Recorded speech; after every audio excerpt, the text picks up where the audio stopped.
There's no escape. And when they will be asked, did there not come to you any prophets and any messengers, any warners? They will say, yeah, they came. But we rejected them, we denied them, we belied them. We said God doesn't reveal anything. But then they will do one thing. They will confess. They will say, but had we but listened to the prophets and messengers, or used our intellect, we would not have ended up in this place of torment, in this place. So you can see how Allah constantly in the Quran reminds us and reprimands us. For what? Of not using the intellect. The intellect is a tool that Allah has given us to know the reality, to know that Allah exists, to know that He has given revelation, to know that this messenger is a messenger from God, the guide that Allah has chosen. If we did not use our intellect properly, we would not have an excuse, because prophets came to tell them with proof and evidence that they are indeed prophets and messengers with a message. Do you mind if I ask 2 quick questions? Do you mind if I ask 2 quick questions? So, what's in Islam, you're against idol worship, yeah? What constitutes an idol? An idol is anything that you take as an object of worship. It could be your own desires, your own ego. That could be an idol. You can worship your own self, your ego, and say, okay, I don't need any help, I don't need anything, I am self-sufficient. That becomes your idol. You can take a pop star as your idol. You love them, respect them, have awe and reverence, and so, glorify them. You can't even do anything unless you listen to their music, whatever, right? That becomes an object of worship. You can make image of what you think is God and represent with your own hands. You craft in stone or wood or whatever, and you say this is God. That's an idol. Okay? That's a typical understanding of what people think that idol worship is. But anything other than God, and you focus and you concentrate and have imagery of object of worship, that is an idol. So when you say, let's say for example, I've made something, and I didn't say it was God, but I said it was from God, and I got everybody to come and worship it. Would that be idol worship? Yeah. If you worship other than God, and you say, and what would you consider as worship? Worshipping is to do what? To feel a great affinity with something, to feel a great joy around being around that thing, or what would you consider? It's a very, what I say, detailed concept in its breadth and depth of what worship is. Okay, so when we worship God, we are focusing solely and totally and fully our directions of our love, our gratitude, our thanks, and our giving of glory to Him alone. Okay? So this praise and gratitude and everything that is most deserving of, we give it to God, because God is the one who deserves our thanks and glory and our gratitude. But that doesn't mean when I thank someone, it becomes worship. I can thank a human being for helping and being kind and so on and so forth. I thank you for helping me out. That's not worship. Okay?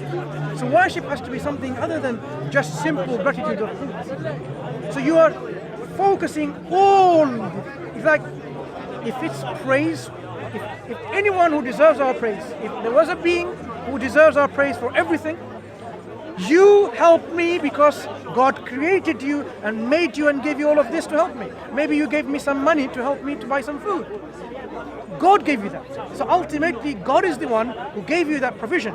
So if you think about it, who ultimately deserves our gratitude? It's not you. It's God. So that is what we mean by worship. Yeah? If I worship the tree, it's like idol worship to you. God made that tree. Yeah. So when you worship that tree, instead of worshipping God and you worship that tree, but I'm worshipping the tree to worship God because God made the tree. I respect God so much that I worship His creation. So some people do this and they say, look, you know what? I'm still worshipping God by taking part in the worship of the creation. But God has been very clear. He said, you should avoid worship everything other than Him. Shun and reject and avoid and abstain from the worship of anything other than God. Worship God alone.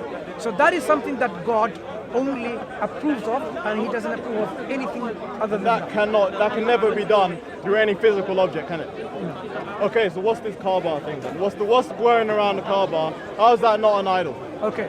Kaaba, so when One second, because you said earlier, if something's made of stone or made of wood or made of anything physical substance, you guys, well, no, not you guys, but Muslims have built, or I don't know if you believe Abraham built it, but it's been constructed by human beings, most likely Muslims, in Arabia from physical things. And you basically surround it and you go around and you do whatever you do. So why is that not idol worship? Sure.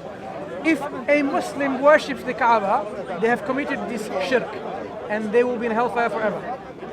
Any Muslim who worships the Kaaba, instead of worshipping God, they are committing what we call the shirk or association or worshipping other than Allah. Right? Now, what do Muslims do? So when I go to a mosque, say Regent's Park Mosque, not too far from here, or East London Mosque, and in the mosque, I go to this place specifically designated not to conduct my businesses, but be there and concentrate and focus and worship God without any disturbance. So it's a house where I go there, specifically made, where I can worship God. Now, if I go to this mosque and I worship God, I'm inside this mosque, am I worshipping the mosque or am I worshipping God? I'm worshipping God. Kaaba is a house like a masjid, a mosque. It's a house of God built for the worship of God. People used to go inside it and worship God and pray. Now you can do that still. It's just a house. It's a house that was built by Prophet Ibrahim ﷺ and his son, or rebuilt, and they worship God being there. So you can go inside the house of the Kaaba and you can pray salah like we do and worship God. So it is a house that is built to worship God. That's all. So when we aim ourselves and direct ourselves when we pray, this is where we are all unifying together in one direction of praying. Just because we are directing ourselves to that particular point, it doesn't mean we are worshipping that. We are only focusing to that house which was built to the worship of God. So when we circumambulate, go around in tawaf, we are not worshipping the house. We're worshipping the Lord of Kaaba, the house. He's not in there. Allah doesn't live in the mosque or in the Kaaba. This is a house built for commemorating the worship of Allah, to worship Allah. There is another house in heaven where angels circumambulate, but Allah is not in that house. Allah is not confined in a house. It is a house where people or creation gather together to remember, to reflect, and to worship God. So, for example, when we go to a particular place we call multi-faith room, or we go to a place of quiet room, what do we do there? It's a specific designated area where we can focus and we can, meditate, or we can worship God. It doesn't mean a multi-faith room is what people worship. It doesn't mean a quiet corner. When you go to a quiet corner, you worship the quiet corner. You are taking a space where you take yourself to that space so that you are removed from all these obstacles of diversions all around you, and you focus yourself clearly without any restrictions, and we worship God. That's the difference between worshipping God and worshipping any of the idols. So Kaaba is not an idol. Kaaba is just a house of God. Like if you say Kaaba is a mosque, then you might say, okay, this is Al-Masjid Al-Haram and the Kaaba. Think about that way, that might help understand that. I understand what you're saying, but I'll be honest, I hear this from everybody, because the Christians, the Catholic Christians, they will say, Mary's not an idol. But they'll have a woman, a statue of Mary, they'll touch her foot and do all of that, and then they'll read the Bible and they say, no idol worship. But to me, that's just an idol as much as anything is an idol. And I view the Kaaba as a non-Muslim as an idol. But I don't have a problem with idol worship. I don't personally have an issue with it. But at least be genuine about it. If you are going to be building a construction and you're going to be circumnavigating it and touching the walls and crying and very emotionally invested in it, to me that's worship. Let's in the same way. If a Muslim touches the Kaaba and starts worshipping the stone, the Kaaba, the house itself, they're going to go to hell. Yeah. Clearly, because they're worshipping. I've seen it on film that what they're doing is they are trying to connect to this house that was built, first house in our Islamic tradition. worship God. So they want to connect in this worship going around. In fact, everything is going around in circles. Everything in the universe, in our cosmos, everything is in motion in circles. Everything. The electrons circulating around the nucleus. Everything. So when we go there on this house, we're circulating, we are actually worshipping Allah in that particular area. So if I'm not there now, I can still worship God. I don't have to think about the Kaaba. So could you circumnavigate a church and that would not be to worship, idol worship? If a Christian, not Muslims, Muslims are not going to do that because the worship that was shown in that particular place is a worship of circumambulation. This form of worship is only applicable only there. This going around doing tawaf is not applicable in any other mosques around the world, only in that particular area. That is a specific form of worship in that area only. So if a Christian wants to decide to circumambulate or go around the church and they say we're worshipping God, then from that you cannot infer they're worshipping the church. So do you not consider Mary an idol? Or no, Mary is different. They are asking Mary, Hail Mary, Hail Mary, Hail Mary. That's different. They're asking Mary for help. So when you ask someone other than Allah for help, you're making them, deifying them. That's different. Yeah? So if someone asks Prophet Muhammad sallallahu alaihi wasallam, or help me do this, or if somebody asks a particular peer or a saint or something and say, a dead person, go to a grave of a dead saint and say, oh, give me some wealth or give me a son or a daughter, that's saint dead worship. That's not acceptable in Islam. Okay? So we say no, Islam is free from this kind of worship of creation. Whether you worship a dead saint, whether you worship your prophets or messengers or angels or creation, none of them are acceptable and approved. Only worship of Allah alone. And that's why we have no imagery of Allah. We don't make any imagery of Allah. He's unlike anything. That's why we don't make any idols of Allah. Unlike some other people of other traditions where they make with their own hands imagery of God. God has lots of different expressions. But you could argue, people would argue that you've made imagery of a house of God. That's what they would argue. A house of God you've made imagery is not of that. God. I know, but you've made imagery of a house of God. If I said that this was a house of Allah, that pole there. House of Allah is not where God resides. House of God is a house that is built in which God. people worship God. I understand that is not an image. You can make this house, if you want, into a circle or a sphere, for example, and say you call it a masjid. Go around the world and see different kind of masjids today. Masjids comes in different forms and sizes and shapes. Yeah? Some of them are eco-mosque. There's a beautiful mosque in Cambridge, a build called eco-mosque. You go inside and see, wonderful, right? It doesn't mean that this is an idol. It's just another house, dedicatedly built where people can be rest assured they will go there and will not be disturbed when they're worshipping God. We're not going to agree because I consider it one thing, but I understand your perspective. They wanted me to ask, Adam, how do you see Adam as a physical person? Did you think that he had any differential parts to him that were different from us, or he was just like us but in a bigger form? The details are not present in explicit text. How he was. Allah created him like a human being and breathed into him the soul of Adam a.s. and he became alive. Whether the question of belly button arises, that's the point we're going to go to. Okay, I don't know. I don't think our traditions say anything like that at all. Okay? From his offspring, human beings came. And we are different because we are connected within our mothers in the womb through this umbilical cord. And that's why we have this belly button, because you cut and then you have belly button. Adam a.s. didn't come from any woman, any womb. So he doesn't need an umbilical cord for that matter. Okay?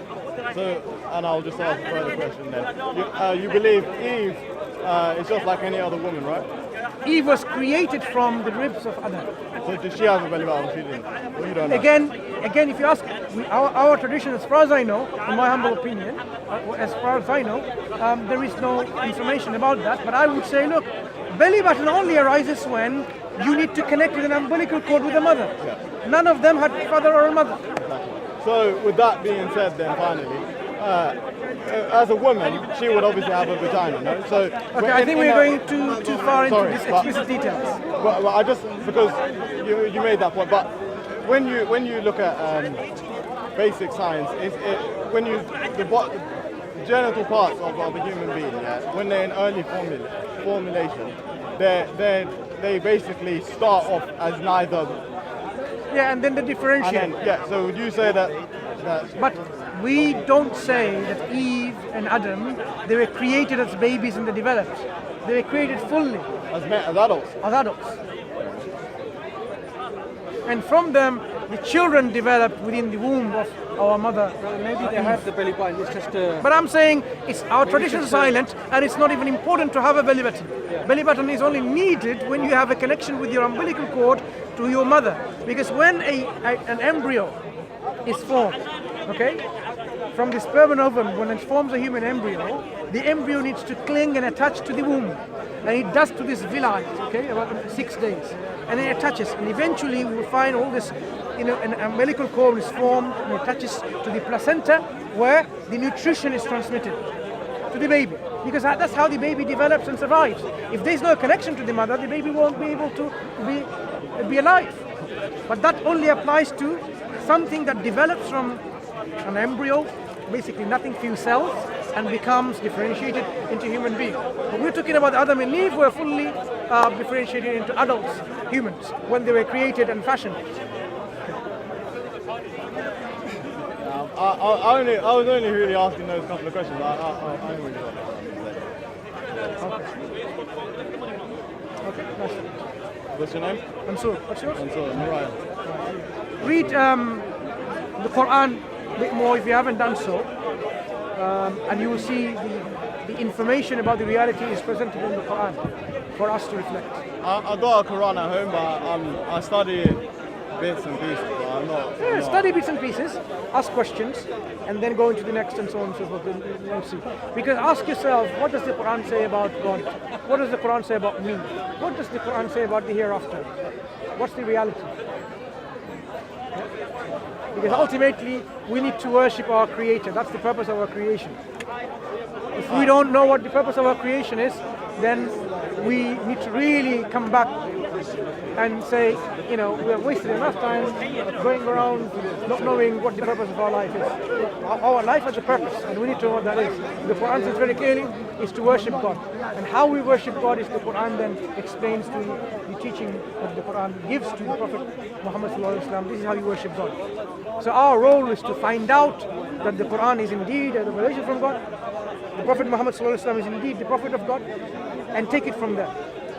Where are you from, by the way? From not far from here, but No, originally I mean, I'm from Bangladesh. Bangladesh. Okay. So